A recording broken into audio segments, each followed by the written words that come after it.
এই মুখ্যমন্ত্রী জানে পরিবর্তনের সরকার এলে এই মুখ্যমন্ত্রী যা যা কাণ্ড করে গেছেন তার সব তথ্য ডকুমেন্ট আমাদের হাতে আছে। আমরা উনার মতো বদলা নয় বদল চাই বলছি না। আমরা মানুষের মনোভাবকে সম্মান দিয়ে বলছি বদলও হবে, বদলাও হবে, এবং সেই বদলাটা আইনের মধ্যে হবে। হাতে কেউ বদলা নেবে না। এবং সেটা যদি হয়, এই সব অংশ এই মুখ্যমন্ত্রী জেলে থাকবেন অনেক দিন। সঙ্গে ভাইপো তো আগেই যাবে। বড় বড় কথা। হেমন্ত বিশ্ব শর্মা, শুভেন্দু অধিকারী, আরে ভাই আমার টিকি ছুতে পারবি না, যা না কোর্ট খোলা আছে। ওই বিয়াদব ডায়মন্ড হারবারে চুরি করে যেতা, ওর দুটো প্রপার্টি ইডি অ্যাটাচ করেছে 8,15,00,000 টাকা।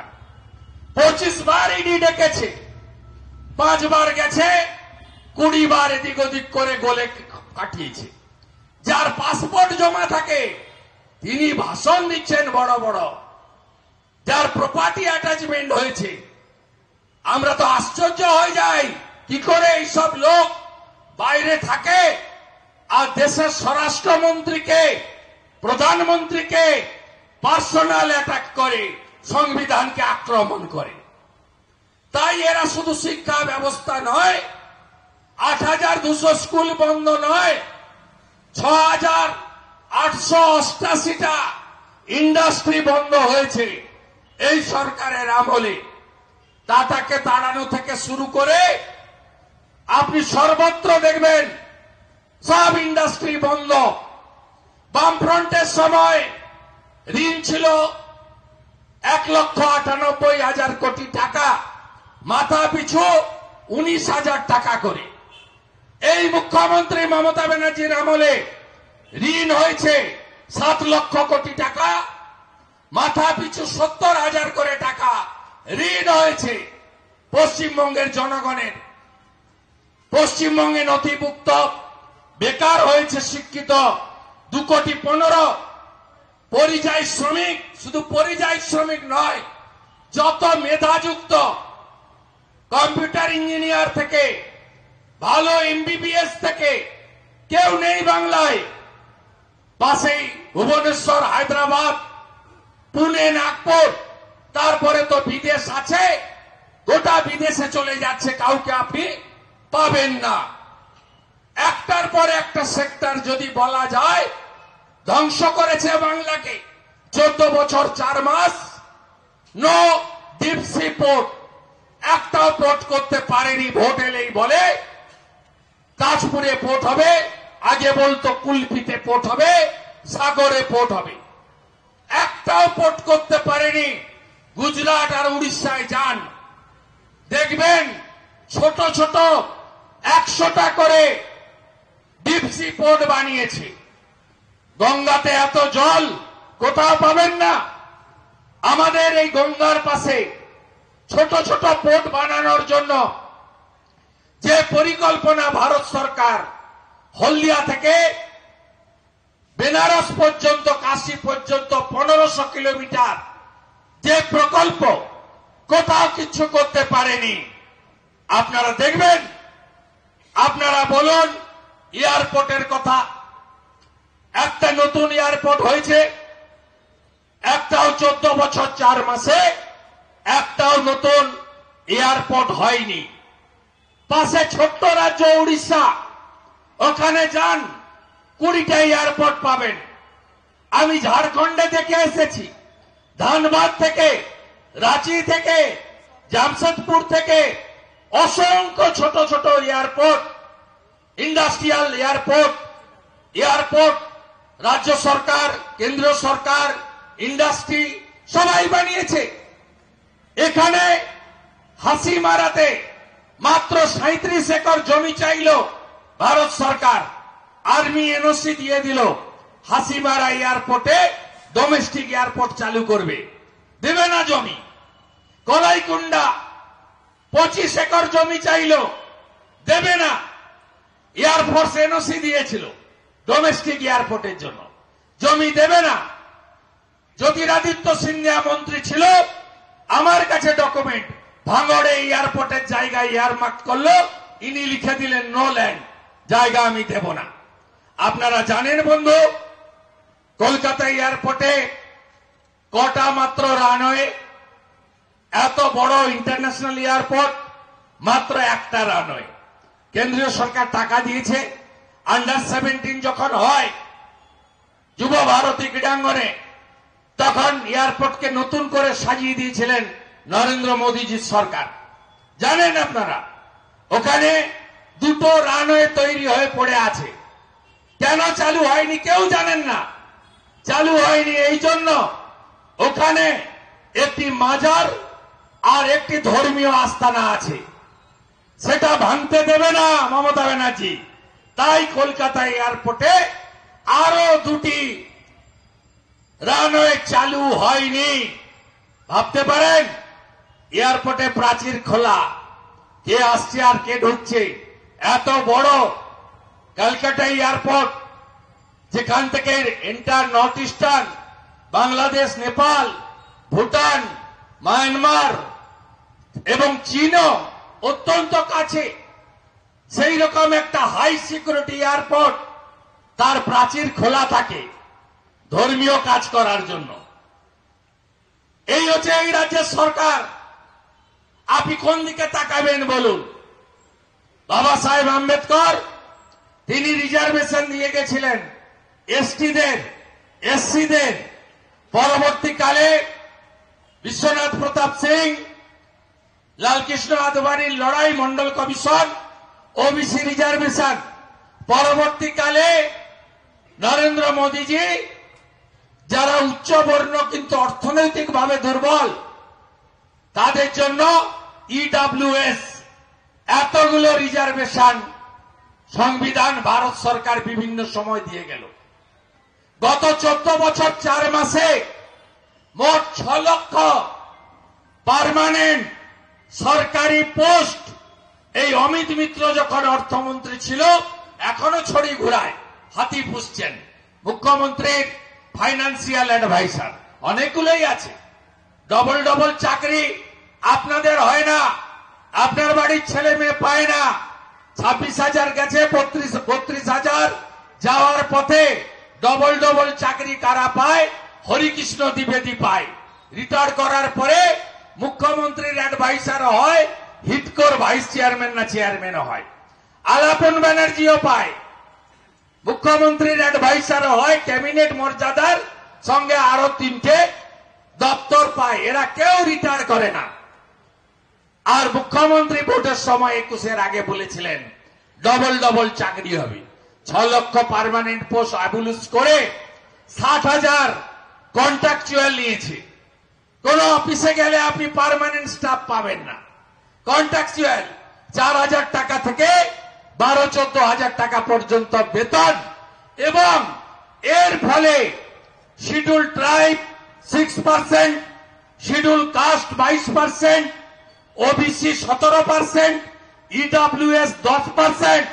কেউ রিজার্ভেশন সুযোগ পাননি, কারণ সব কন্ট্রাকচুয়াল ঢুকে। কত বড় সর্বনাশ! এসটি, এসসি, অরিজিনাল ওবিসি এবং যারা হায়ার কাস্ট কিন্তু ফিনান্সিয়ালি উইক, ইডব্লিউএস থেকে বঞ্চিত হয়েছেন। সরকারকে রাখবেন আপনি, তুলে ফেলবেন না। ভাতার সরকার, এই সরকারকে রাখা উচিত। নারী সুরক্ষা, কন্যা সুরক্ষা কোথায় গেছে? আমি গত 1 মাসে 14টা কন্যা সুরক্ষা যাত্রা করেছি, হাজার হাজার মা বোন দিদিদের সাথে নিয়ে। কেন? পশ্চিম বাংলায় কোন দিদি, কোন বোন, কোন কন্যা, এমনকি সিনিয়র সিটিজেন মা মাসিরা পর্যন্ত সুরক্ষিত নয়। কারণ কি? কারণ একটাই, এই রাজ্যের পুলিশ মন্ত্রী ধর্ষকদের প্রোটেক্টর, ধর্ষকদের ছাতা আমব্রেল্লা। এই মুখ্যমন্ত্রীর গুণের শেষ নেই।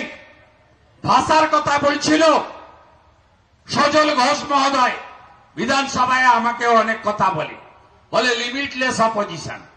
আপনার বিরুদ্ধে আমি প্রধানমন্ত্রীকে অভিযোগ করব।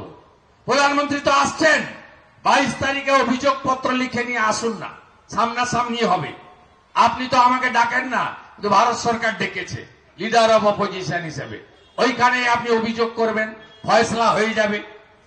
এই মুখ্যমন্ত্রী পার্ক স্ট্রিটের ঘটনাকে বলেন ছোট্ট ঘটনা। এই মুখ্যমন্ত্রী কাকদ্বীপে রেপ হলে বলে পুরো রেপে 20,000, হাফ রেপে 10,000 টাকা তো দেওয়া যেতেই পারে।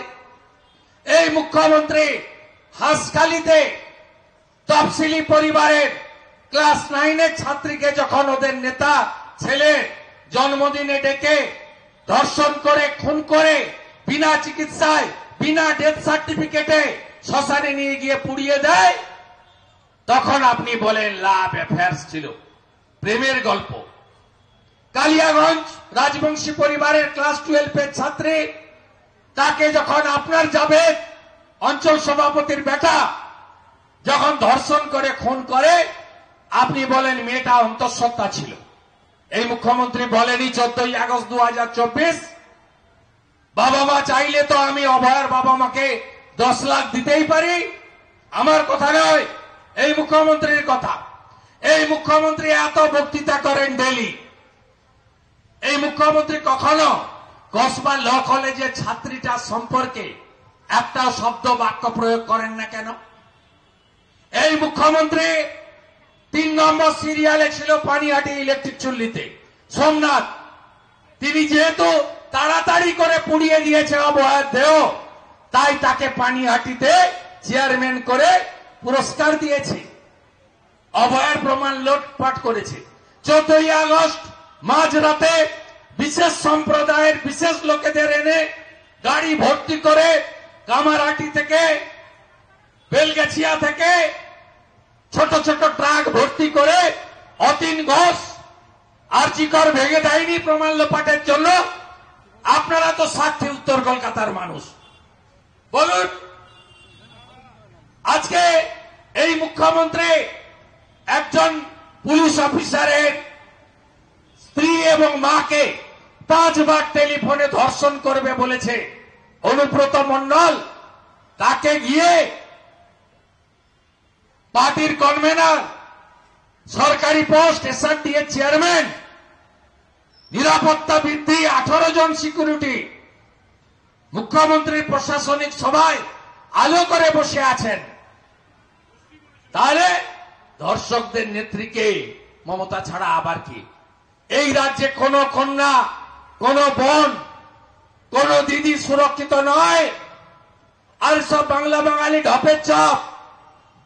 আমি আসছিলাম যখন তাপসদা বলছিল পরবর্তীকালে তমগ্ন সজল ঘোষ বলছিল ইউসুফ পাঠান কবে বাঙালি হলো আমরা জানতে চাই, কীর্তি আজাদ কবে বাঙালি হলো আমরা জানতে চাই, শত্রুঘ্ন সিনহা কবে বাঙালি হলো জানতে চাই, সাকেত গোখলে কবে বাঙালি হলো জানতে চাই। এই মুখ্যমন্ত্রী আপনি সুব্রত গুপ্ত, অত্রি ভট্টাচার্যের মতো বাঙালি কৃতি আইএস কে বসিয়ে রেখে মনোজ পন্তকে মুখ্য সচিব করেন, তখন বাঙালিদের কথা মনে পড়ে না? সঞ্জয় মুখার্জি আইপিএস কে বসিয়ে রেখে রাজীব কুমারকে আপনি ডিজি করেন, তখন বাঙালিদের কথা মনে পড়ে না? এসব চক্কর হচ্ছে ভোটের চক্কর। 21-এ ব্যারাকপুরে গিয়ে তাই করেছিল। এ হিন্দুদের কাছে এসে বলে হিন্দি স্পিকিং ভারত হিন্দু, বাংলা বলা হিন্দু। এ কখনো মুসলিমদের কাছে গিয়ে বলে না যে তুমি উর্দু স্পিকিং মুসলিম, তুমি বাংলা স্পিকিং মুসলিম। মমতা ব্যানার্জি জেনে রাখুন, 90% মুসলমান পশ্চিম বাংলার বাঙালি মুসলমান। আর আপনি রেড রোডে ঈদের দিন গিয়ে ওইসব উল্টা পাল্টাই হিন্দি উর্দু তার মাথা ঠিক নিয়ে সব ভাষণ করেন। আপনি একবারও বাংলা বলেন না। বড় বড় কথা, চক্করটা একটাই, ভাগ করো। এই জন্য তো পশ্চিমবঙ্গে খুব প্রয়োজন যোগী আদিত্যনাথের স্লোগান বাটেঙ্গে তো কাটেঙ্গে, বাঁটনা মত, ব্রাহ্মণ ক্ষত্রিয় বৈশ্য শূদ্র ভাগ হবেন না, সঙ্গে তো রাষ্ট্রবাদী মুসলিমরা আছে। ওখানে দেখছিলাম কয়েকজন বসে আছেন, মঞ্চেও দু একজন আছেন, সংখ্যায় কম, থাকুন না সঙ্গে, নো প্রবলেম। আমাকে ভুল বুঝবেন না, আমি কোথাও বলিনি মুসলিমদের ভোট চাই না, আমি বলেছি পাই না। এটা কঠিন সত্যি, কঠিন সত্যি। আমাদেরকে ওই এলাকায় ঢুকতে দেওয়া হয় না। মুসলিম এলাকায় ভারতীয় জনতা পার্টি নিষিদ্ধ। মোদিজির রেশন নেব, ওটা আমার অধিকার। মোদিজির প্রধানমন্ত্রী আবাস নেব, ওটা আমার অধিকার। মোদিজির স্বচ্ছ ভারতের শৌচালয় নেব, ওটা আমার অধিকার। মোদিজির নলে জল নেব, ওটা আমার অধিকার। কোভিডের ভ্যাকসিনটা নেব, দুটোর বদলে 3টে নেব, ওটা আমার অধিকার। জনধন যোজনার সুযোগ নেব, ওটা আমার অধিকার। কিন্তু ভোট এলে বলবো এই বিজেপি হিন্দুদের পার্টি, জয় শ্রীরামের পার্টি। সেই কারণে আমি বরাবর বলি যে জাত পাত পথ থাকবে, অস্বীকার আমি করব না।